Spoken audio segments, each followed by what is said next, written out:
Hi everyone, it's Carissa at Sprinkled with Glitter, and I am here with the Thanksgiving card project for you. I'm going to be using a few dies by We Are Memory Keepers and Lifestyle Crafts. Those are the nesting maple leaves and the nesting leaves. And this paper that I got from Studio Calico, like way back, it's like a wood grain paper.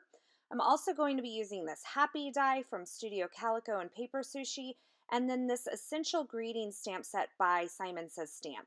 But I wanted to show you how you could kind of make your own wood veneer embellishments for the front of your card. I have this paper. It's from ARC, A-R-C. I'm not sure if it's A-R-C or if they actually say ARC for their name. I'm not real sure. A-R-C Crafts, and it's a actual wood veneer paper. So it's made out of real wood. That's the white birch color. And I'm going to cut that happy die out, but I'm going to cut all of my die cuts at once. So I'm taking the nesting maple leaves and the nesting leaves dies and just placing it on a doubled up piece of vellum there. And then also my happy die from Studio Calico, and I'm just placing that there. I wanted to show you me actually cutting it. I'm not using a shim or anything. I'm using my Evolution die cut tool and the magnetic platform from Sizzix. No shim or anything, and this cuts absolutely beautifully out of this wood paper. It just creates a really cool real wood embellishment. And I've also gone ahead and cut that happy die out of some white paper because I'm going to layer those up to create that wood veneer embellishment. Now in the last video I did, I showed you a way to create some gold staples for your tiny attacher, but I actually have a better way, and I promised I would share this way with you. So I'm taking some of this gold gilding from Martha Stewart Crafts, and I am just going to paint these staples. Now I don't like to touch this gilding. There is a warning on the package about some harmful chemicals, so I don't actually like to get it on my fingers, so you'll see me use my tweezers to kind of stabilize them here. I think once it's dry, it's okay, but I really wanted to get the sides and not get it on my fingers, so I just kind of use the tweezers and then set those aside to dry. Now, it dries pretty quickly, so by the time I'm ready to use them, they'll be ready. I'm taking that Thanksgiving stamp from the Essential Greetings stamp set from Simon Says Stamp, and I'm going to stamp that onto this vellum with some Versamark ink, and I'm going to be embossing it in some gold embossing powder. So I'm just going to line this up here, and I actually can see the lines of my grid mat through that vellum, so it makes it easy to stamp it straight. And then I'm using the Ranger Super Fine Detail Embossing Powder in gold.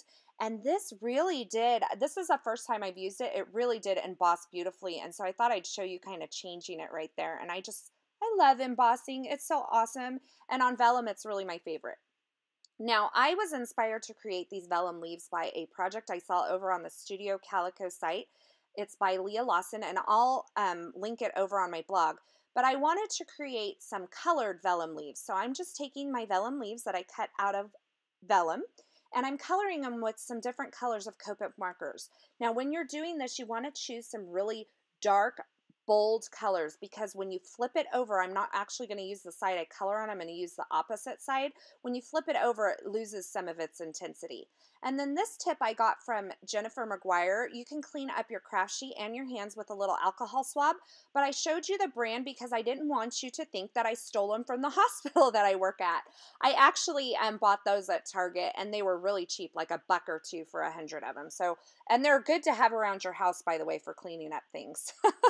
So I am a nurse. I didn't steal them. I actually bought them. And now I'm just adding a little bit of texture to these leaves by making a crease down the center, and then I'm just crumpling them to add some texture to them to make them look like a real leaf that I found outside that just happened to be made out of vellum that fell from the tree. So that'll add a little bit of texture, and then just to add a little bit of glitz and shine and sparkle to these, I'm taking my Delicata pigment ink pad. This is the Golden Glitz ink pad, one of my favorite ink pads, and just rubbing that over the surface of the leaves, and you can see how that adds just a little bit of gold shine to those. So now it's time for me to create my faux wood veneer embellishment.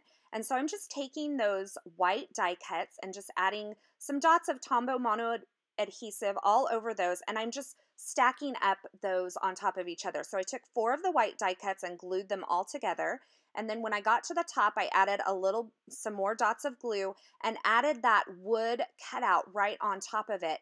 and it makes it like a faux wood veneer piece. Now, if you don't want to use white, if that white core bothers you, you can pick a paper that more closely matches the color of your wood, but it didn't really worry me. So you can see that I have my gold staples here. They're actually already dry and ready to load into my tiny attacher. I like to create a bunch of these at once so I can just keep them on hand. And I'm going to use those gold staples to attach this little Thanksgiving greeting strip to the bottom of my wood veneer piece.